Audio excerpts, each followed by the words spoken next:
फिक्र मत कर ए बंदे, फिक्र से होता है क्या। फिक्र मत कर ए बंदे, फिक्र से होता है क्या। रख अपने मालिक पे भरोसा, फिर देख होता है क्या। रख अपने मालिक पे भरोसा, फिर देख होता है क्या। वाहिगुरु जी का खालसा, वाहिगुरु जी की फतेह। गुरु नानक पातशाह के मुखारबिंद से उच्चारण की हुई पावन वाणी जपजी साहिब, जो संपूर्ण श्री गुरु ग्रंथ साहिब जी का सार है, थीम है।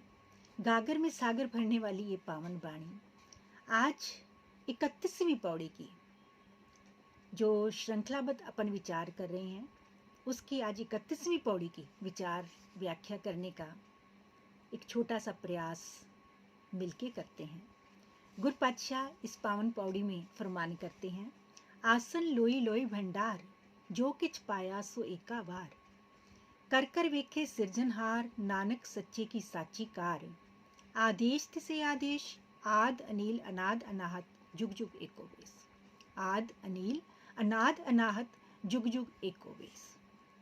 इस पौड़ी में ईश्वर की सर्वव्यापकता तथा उसके अनंत भंडारों का जिक्र करते हुए श्री गुरु नानक देव जी का फरमान है कि अकाल पुरख वाहिगुरु, वो परिपूर्ण परमात्मा का सिंहासन प्रत्येक लोक में है। आसन लोए लोए भंडार, प्रत्येक लोक में उस सर्वव्यापी जरे जरे में बसे हुए परमात्मा का आसन है। जहाँ कहीं भी उस परमात्मा ने जीव जंतु पैदा किए हैं, वहीं उनके लिए रिज़्क यानी खाने पीने की व्यवस्था भी वो मालिक कर रहा है। उसने पहले से ही कर दी है। वह सब में व्यापक भी है तथा सबके जीवन का आधार भी है। आसन लोई लोई भंडार, जो किछ पाया सो एका बार। बहुत ही गहन तथ्य इस पावन पंक्ति में छिपा हुआ है। पहले अपन विचार करते हैं कि जब ईश्वर सब जीवों का प्राणाधार है, जबकि सब जीवों को रिज़्क पहुंचाने की जिम्मेवारी उसकी अपनी है, तो इंसान व्यर्थ में चिंता क्यों करता है। जैसा कि पंचम पातशाह का पावन फरमान है, काहे रे मन चितवै उद्दम, जा आहर हरजियो परया। सैल पत्थर में जंतु पाए, ताका रिज़क आगे कर धरिया। उडे उड आवे से कोसा, तिस पाछे बछरे छरिया। तिन कौन खिलावे कौन चुगावे, मन में सिमरन करया। सब निधान 10 अष्ट सिधान, ठाकुर कर तल धरिया। जन नानक बल बल सद बल जाइए, तेरा अंत न पारावरिया। जन नानक बल बल सद बल जाइए, तेरा अंत न पारावरिया। गुरबाणी से हमें दिशा निर्देश मिलता है कि किस प्रकार उस परमात्मा ने चट्टानों और पत्थरों में जो जीव पैदा किए हैं, ईश्वर उन्हें भी वहाँ रिज़्क पहुंचा रहा है। पंचम पातशाह आगे एक कुंज नामक पंछी का उदाहरण देकर समझाते हैं और कलयुगी जीवों को एक दिशा निर्देश देते हैं कि किस प्रकार कुंजे उड़कर आसमान में सैकड़ों कोस उड़कर ऊपर चली जाती हैं और पीछे अपने बच्चों को अकेले छोड़ आती हैं, और उन्हें खिलाने पिलाने वाला भी कोई नहीं होता। वे कुंजे केवल अपने बच्चों का ध्यान अपने चित्त में रखती हैं और परमात्मा उनके इसी चिंतन को ही उनके बच्चों की प्रतिपालना का माध्यम बना देता है। ये चिंतन ही उन्हें चिंता मुक्त रखता है और उन जीवों को कैसे रिज़्क पहुंच जाता है, उसकी कैसे प्रतिपालना हो जाती है उनकी, ये एक विचारणीय तथ्य है। इस जगत में सारे खजाने जिस परमात्मा के हाथ में है, ऐसे परमात्मा पर कुर्बान जाना चाहिए। परमात्मा का अंत नहीं पाया जा सकता, उसी का चिंतन करना चाहिए। भक्त धन्ना जी की वाणी भी इसी भाव को दृढ़ करवाती है कि हे जीव, तू उस दयालु परमात्मा का सुमरण क्यों नहीं करता। समस्त देशों परदेशों में भटकने के बाद भी वही कुछ होगा जो ईश्वर करेगा। भक्त जी एक जल जीव का उदाहरण देकर इस संदर्भ में बड़ा सुंदर समझाते हैं। भगत धन्ना जी, जिनकी वाणी भी गुरु ग्रंथ साहिब जी में दर्ज है, कुंभी जल माहे तन तिस बाहर, पंख खीर तिन नाही। पूर्ण परमानंद मनोहर, समझ देख मन माही। पाखन कीट गुप्त होए रहता, तांचो मार्ग नाही। कहे धन्ना पूर्ण ताहू को, मतरे जी डराए। कहे धन्ना पूर्ण ताहू को, मतरे जी डराए। अर्थात किस प्रकार कच्छू कुम्मी यानी मादा कछुआ पानी में रहती है, उसके बच्चे रेत पर रहते हैं और उनके पंख भी नहीं हैं, वे उड़ भी नहीं सकते ताकि कहीं से जाकर कुछ खाने की व्यवस्था कर सकें, और ना ही कच्छु कुम्मी यानी मादा कछुआ की स्तन है जिनसे वह बच्चों को दूध पिला सके। पर हे जीव, विचार करके देख कि वह पूर्ण परमात्मा उन बच्चों की भी पालना करता है। यही नहीं, पत्थर में कीट अलोप रहता है, कीड़े जो हैं अलोप रहते हैं और उनका बाहर निकलने का कोई रास्ता भी नहीं है, उनके बाहर जाने का कोई मार्ग नहीं है, फिर भी उनकी पालना वो ईश्वर कर रहा है। भक्त धन्ना जी फरमान करते हैं कि हे जीव, तू भी मत डर, तू भी चिंता मत कर, तेरा भी मालिक वही परमात्मा है जो सबका है, जो सैल पत्थरों में, चट्टानों में, जहाँ कहीं भी उसने जीव की उत्पत्ति की है उनकी प्रतिपालना कर रहा है। हे बंदे, क्या तेरी प्रतिपालना नहीं होगी? कहते हैं ना सियाने कि उसने चोंच दी है, चोगा भी देगा। लेकिन एक बंदा ही है जो आठों पैर फिक्र में रहता है। इसे केवल आज की चिंता नहीं है, इसे कल की भी चिंता है, हफ्ते भर की चिंता है, महीनों की चिंता है, आने वाले सालों की चिंता है, केवल आने वाले वर्षों की ही नहीं, इसे आने वाली पीढ़ियों की भी चिंता है। अरे बंदे, तू क्यों चिंता करता है? तू चिंतन क्यों नहीं करता? किर्त करना हमारा फर्ज है, हमारा सबसे पहला दायित्व है, क्योंकि गुरु नानक पातशाह के जो 3 सिद्धांत हैं, किर्त करो, नाम जपो और वंड छको। ये नहीं कि हम किर्त नहीं करें और ये सोचें कि हमें रिज़्क मिल जाए। किर्त करना हमारा सबसे पहला दायित्व है, पर चिंता करना हमारा दायित्व नहीं है। चिंतन करना हमारा धर्म है, हमारा कर्म है, और हमारा कर्म ही धर्म बन जाएगा जब हम फल की इच्छा ना करते हुए अपना नेक नियति से केवल कर्म करते जाएं। तो आओ विचार करें कि इंसान की चिंता से होता ही क्या है। मनुष्यों के चिंतन अनुसार चिंता चिता के समान है, और सच जानो तो चिंता चिता से भी बदतर है। कैसे? क्योंकि चिता पर पार्थिव देह रखी जाती है। जब शरीर में से प्राण वायु निकल जाती है, यानी मृत शरीर को ही चिता पर रखा जाता है। लेकिन इस चिंता का कारण जीव का कर्ता भाव है, और इसी कर्ता भाव के कारण जीव जो है वो चिंता में तिल तिल जलता रहता है, मरता रहता है, खपता रहता है, और उसकी चिंता से कुछ भी नहीं बनता। केवल वो मानसिक, शारीरिक अनेक तरह के रोगों से ग्रस्त जरूर हो जाता है चिंता के कारण।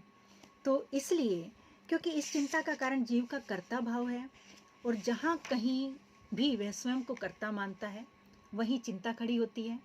अगर कर्ता भाव त्याग कर केवल कर्म करे और उस सार्वस्व के सर्जनहार परमात्मा का चिंतन करे जो सब कुछ करने और कराने में समर्थ है, वह समस्त चिंताओं से मुक्त होकर आनंदमयी जीवन व्यतीत कर सकता है।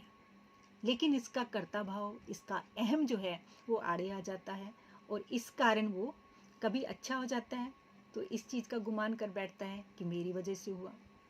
कुछ बुरा हो गया तो उसका कारण किसी और को मान लेता है, तब इसके अंदर ईर्ष्या पैदा होती है। तो हर तरह से ये नुकसान में है। लेकिन जब ये चिंतन करता है, फल की इच्छा नहीं करता, गीता का भी यही उपदेश है, कर्म किए जा, फल की इच्छा मत कर ए इंसान, जैसे कर्म करेगा वैसा फल देगा भगवान। तो गुरबाणी में कितने ही पुख्ता प्रमाण मिलते हैं कि वह परमात्मा समस्त जीवों की सार संभाल करता है। पंचम पातशाह सुखमनी साहिब में भी जीव को विविध उदाहरणों से समझाते हुए फरमान करते हैं, रमैया की गुण चेत प्राणी, कवन मूल ते कवन दृष्टानी, जिंतु साज सवार सिंगारिया, गर्भ अगन में जिन्हें उबारिया, बार व्यवस्था तुझे प्यारे दूध, भर जोबन भोजन सुख सूद, बिरद भया ऊपर साक सैन, मुख अपियाओ बैठ कर देन, ए निर्गुण गुण कछु न बूझे, बख्श लेओ तो नानक सीजे। ए निर्गुण गुण कछु न बूझे, बख्श लेओ तो नानक सीजे। अर्थात हे मूढ़ जीव, हे मूर्ख प्राणी, कभी विचार करके देखा है कि जिस परमात्मा ने माँ के उदर में यानी जठर अग्नि में भी तेरी रक्षा की, वहां से भी तुझे सुरक्षित बाहर निकाला, जगत में आने से पूर्व ही माँ के द्वारा तेरे भोजन का यानी दूध का प्रबंध उस मालिक ने कर दिया। यानी बच्चा जन्म बाद में लेता है, माँ के स्तन में दूध जो है स्तनों में वो पहले आ जाता है, उसकी व्यवस्था कौन कर रहा है? वो परिपूर्ण परमात्मा जो सबकी प्रतिपालना करने वाला है वो कर रहा है। तो उससे पहले उसके रिज़्क का वो प्रबंध कर देता है। फिर भी सारा जीवन रिज़्क के लिए चिंता में हे इंसान, तू क्यों घुलता रहता है? काश हमें चिंताओं में घुलने की अपेक्षा उस परवरदिगार, उस ईश्वर के चिंतन से अपनी समस्त कलुषताओं को धोना आ जाए। और यह नामुमकिन नहीं है अगर जीव गुरबाणी आशय अनुसार अपना जीवन बना ले। गुरु नानक पातशाह स्पष्ट करते हैं किस प्रकार वह सर्वव्यापक परमात्मा कण कण में, जरे जरे में विद्यमान है और उनको सब कुछ रिज़्क पहुंचा रहा है। तथा साथ ही विशेष बात यह है कि जितनी भी इन जीवों के लिए भंडारों में सामग्री भरी जाती है। दूसरी लाइन में गुरु पातशाह एक छोटी छोटी लाइन में, एक पंक्ति में, एक तुक में इतना बड़े गहरे अर्थ छिपे हुए हैं गुरबाणी में। इसलिए गुरु नानक पातशाह की पावन बाणी को गागर में सागर भरने वाली पावन बाणी का है। जो किछ पाया सो एक का वार। अब उन भंडारों में जो सामग्री भरी है उस मालिक ने वह एक ही बार में भर दी है, जो कभी भी समाप्त नहीं होती। देदा दे ले दे थक पाए, जुगा जुगंतर खाए खाए। जुगा जुगंतर यानी युगों युगंतरों से जीव उससे रिज़्क ले रहा है और उसके भंडारों में कभी किसी तरह की कोई कमी नहीं आई। जो कुछ भी उसने डाला है उसने एक ही बार में डाल दिया है। वैसे हम अपने जीवन में अगर देखें, कुछ चीज़ें हम रोज़मर्रा के लिए लेते हैं, कुछ जो है एक दिन के लिए ले लेते हैं, कुछ सप्ताह भर के लिए, कोई महीना भर के लिए, कुछ वस्तुएं जो है साल भर के लिए इकट्ठी कर लेते हैं, कुछ बहुत सालों तक जो टिकी रहने वाली हैं उनका संग्रह कर लेते हैं। लेकिन फिर भी कोई ना कोई कमी पेशी बनी रहती है। हर दिन हमें किसी न किसी चीज़ की ज़रूरत पड़ती है, लेकिन उसके खजाने जो हैं वो सदैव भरपूर हैं। उसमें एक ही बार में उस परिपूर्ण परमात्मा ने इतना कुछ भर दिया है कि ये सृष्टि के जीव देता दे लेंदे थक पाए, जुगा जुगंतर खाई खाए। ये व्यक्ति जो मांग रहे हैं, बिना मांगे भी बहुत कुछ वो मालिक दे रहा है। लेने वाला ले ले के, खा खा के, थक के, यानी आखिर उसका जीवन खत्म हो जाता है। लेकिन उसके भंडारों में तो कभी किसी तरह की कोई कमी नहीं आई। अंत में गुरु नानक देव जी उस परमात्मा को नमस्कार करते हैं जो सदैव स्थिर, सबका मूल, अनादि अनंत, सदा एक रूप में विद्यमान है। उस मालिक के खजानों में कोई कमी नहीं। लेकिन चिंता जीव को उस परमात्मा से दूर करती है, ये विचारने का विषय है। जब जीव में कर्ता भाव प्रबल होता है, यही अहम उस परमात्मा और जीवात्मा में दूरी का कारण बन जाता है। और उस परमात्मा से दूरी जो है, उस परमात्मा में विश्वास की कमी के कारण आती है और ये दूरी उसके दुखों का कारण बन जाती है। इंसान पूर्णतया उस सृजनकर्ता, पालनकर्ता परमात्मा का चिंतन करता है, यह दूरी स्वतः ही मिटती जाती है। चिंतनशील प्राणी समस्त चिंताओं से मुक्त होकर आनंदमय जीवन जीते हुए अपने मकसद में कामयाब हो जाता है। अब यहाँ एक छोटा सा उदाहरण, कहते पल्ले कदे न बंदे पंछी ते दरवेश, जिन्ना तकवा रब ते तिन्ना रिज़्क हमेश। पंछी और दरवेशों का उदाहरण देकर एक कवि लिखता है कि वो कभी पल्ले नहीं बांधते, लेकिन उनका विश्वास मुकम्मल तौर पे उस परिपूर्ण परमात्मा है। कहते जिनका विश्वास परिपूर्ण परमात्मा पे है, सर्वकला समृद्ध परमात्मा पे है, सर्वशक्तिमान परमात्मा पे है, तिन्ना रिज़्क हमेश, उन्हें हमेशा रिज़्क मिलता है। अब एक उदाहरण इस संदर्भ में पहले भी शायद साझा किया था। डॉक्टर भाई वीर सिंह जी, विद्वान चिंतक, सिख इतिहास के, गुरबाणी के, उन्होंने एक दिन चिड़िया को दाना चुगते देखा और ये उस रब के प्यारों के हृदय में, हम भी रोज़ देखते हैं चिड़ियों को दाना चुगते, हमारे मन में तो ऐसा कुछ नहीं आता, पर जो चिंतक हैं, जो उस परमात्मा से और उसकी प्रकृति में से हर वक्त उस परमात्मा का थैंक्स करने के लिए, उसका शुक्राना करने के लिए कुछ ना कुछ ढूंढते रहते हैं ना, उन्हें बहुत कुछ दिखाई दे जाता है। अब भाई वीर सिंह जी लिखते हैं, कहते मैंने एक दिन देखा धरती पर बहुत सारे दाने बिखरे पड़े थे। चिड़िया दाना चुगने के लिए नीचे उतरी और चिड़िया ने दाना चुगने से पहले शीश झुकाया। जितनी बार उसने दाना चुगा, पहले उसने शीश झुकाया, भाव उस परिपूर्ण परमात्मा का शुक्रिया अदा किया। फिर थोड़े से दाने चुगकर, धरती पर बहुत सारे दाने बिखरे हुए थे, थोड़े से दाने चुगकर ਵਾਹਿਗੁਰੂ ਤੇਰਾ ਸ਼ੁਕਰ ਹੈ, वाहिगुरु तेरा शुक्र है, वाहिगुरु तेरा शुक्र है। करते करते उडारी भर गई और ये सोचते हुए, ये इसलिए थैंक्स करते हुए कि जिस परिपूर्ण परमात्मा ने मुझे आज दिया है वो कल भी देगा, वो परसों भी देगा, जब तक मेरी ज़िंदगी है वो देगा। और शुक्राने वाला हृदय जो है हमेशा तृप्त रहता है, हमेशा आनंद भरपूर रहता है। उसका हृदय जो है संतोष से, दया से, इन गुणों से भरा रहता है। और नहीं तो सारा जीवन हाय हाय करते बीत जाती है, चिंताओं में बीत जाती है। इसलिए गुरबाणी हमें चिंतन करने के लिए प्रेरणा देती है, क्योंकि उस परिपूर्ण परमात्मा का चिंतन करेंगे तो हमारा मुकम्मल विश्वास, 100% विश्वास उस मालिक पे बनेगा। और उस परमात्मा पर विश्वास है तो फिर किसी चीज़ की कोई चिंता करने की ज़रूरत ही नहीं है। चिंता करने वाला चिंतन नहीं कर सकता और चिंतन करने वाले को चिंता हो ही नहीं सकती। इसलिए चिंता दुखों का कारण है और चिंतन आनंद का कारण है, आनंद का सबब है। तो अब हमने अपने आप से, अपने अंतःकरण में जो है वो निगाह मार के देखना है। इसलिए गुरबाणी कहती है, बंदे खोज दिल हर रोज न फिर परेशानी माही। हमेशा अपने अंतःकरण में खोज कर, बाहर की खोज बहुत हो गई, उससे तेरी भटकना ही बढ़ी। तेरी बाहर की खोज से तेरी भटकना मिटी हो, तू चिंता से मुक्त हुआ हो तो और खोजता रहे। लेकिन अगर ये सब करके भी तेरी चिंताएं बढ़ती जा रही हैं तो फिर तूने आज तक कुछ भी नहीं पाया। अभी तक यूँ समझ लो कहीं प्रवेश ही नहीं लिया आध्यात्मिक जगत में।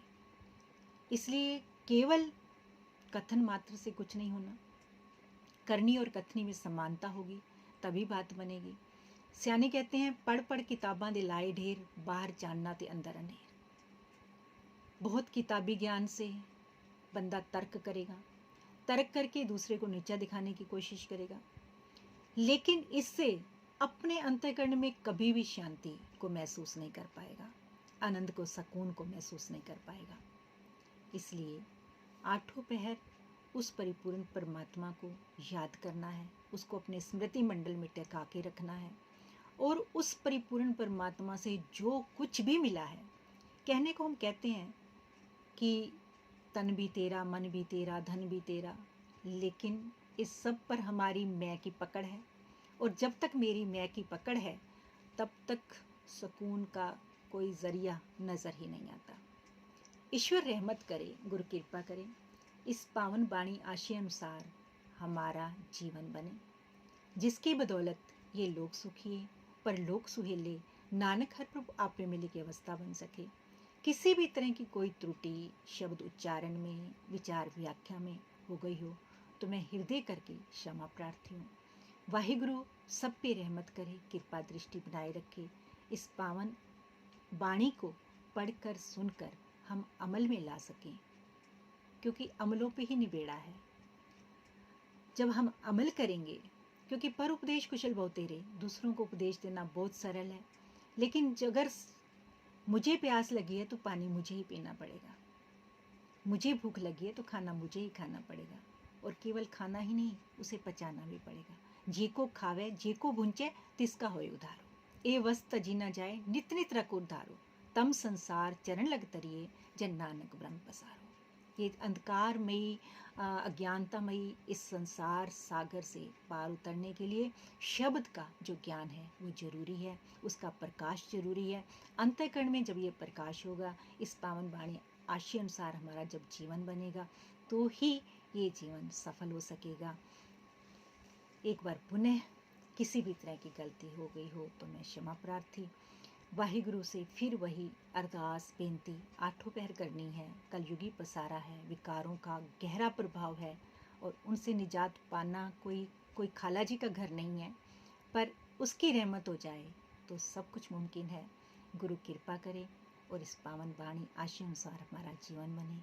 इसी आस और विश्वास के साथ पुनः अगली पौड़ी की फिर विचार व्याख्या करने का प्रयास जारी रहेगा। तब तक के लिए आज्ञा। वाहिगुरु जी का खालसा, वाहिगुरु जी की फतेह।